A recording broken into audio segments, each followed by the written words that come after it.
Grasshopper.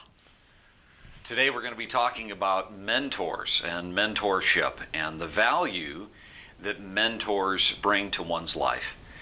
If you're chasing success and you're having a rough spot, as we all do sometimes, I want to encourage you that you really need to think outside of yourself and potentially consider the use of a mentor.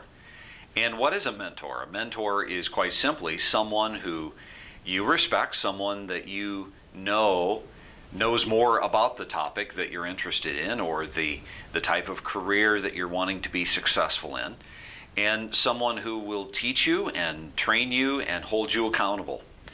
I have several mentors in my life, and I love every one of them.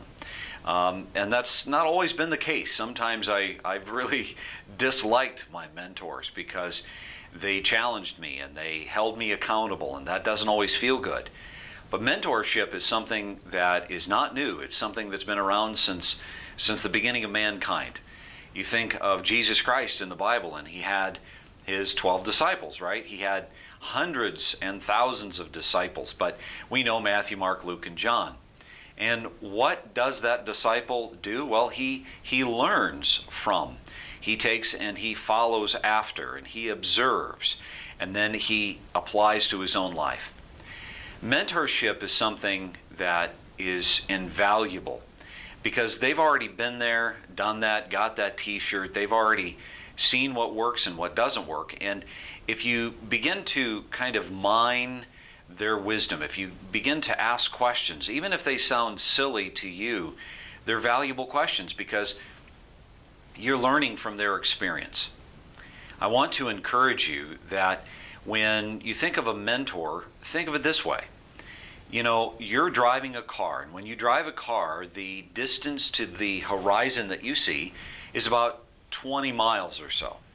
But now think about the mentor. The mentor, he's much higher than you, right? Let's just pretend that he's in a plane and he's at 30,000 feet.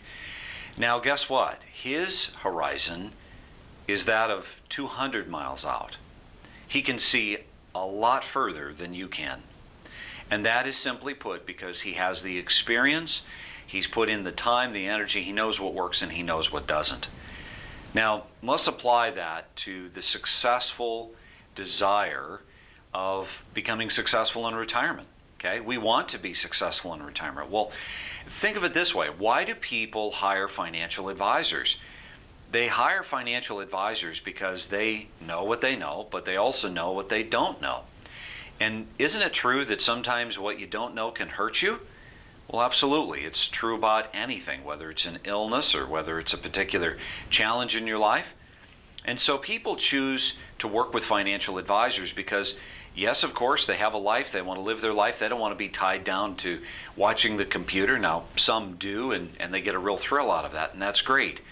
But for the average person, choosing to work with a financial advisor is invaluable because they know that the financial advisor, this is what he does, and he knows what he knows. He's flying that plane, as it were, 30,000 feet, and he can see a lot further into the future than potentially you can.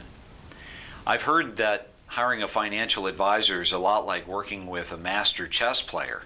You know, I don't need to tell you what the next move is. You've probably got that figured out. But the difference between an average chess player and a master chess player is that master chess player is looking 9 moves ahead. He already knows what's going to happen or what potentially can happen and what he needs to do to win that game.